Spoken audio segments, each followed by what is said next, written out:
Well, I think it is very important to understand that actually the European Union is like a kind of you might call it a kind of project, in the sense that it has no precedence in the world. I mean, there's no model that the European Union is following.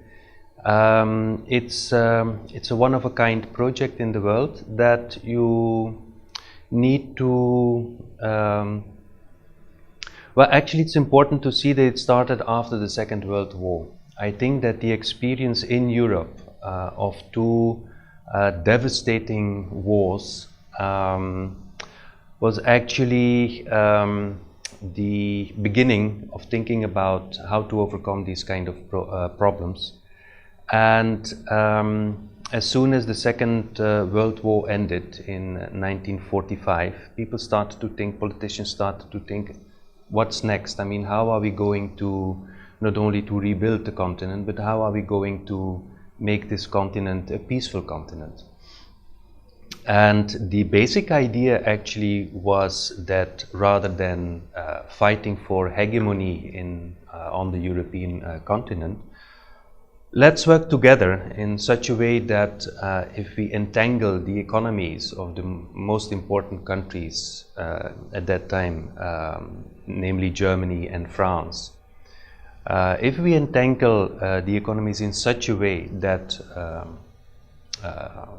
having another war would be very counterproductive, then maybe we can solve this problem. So in a nutshell, this is the starting idea, how to make the European continent, how to transform it into a peaceful continent, so that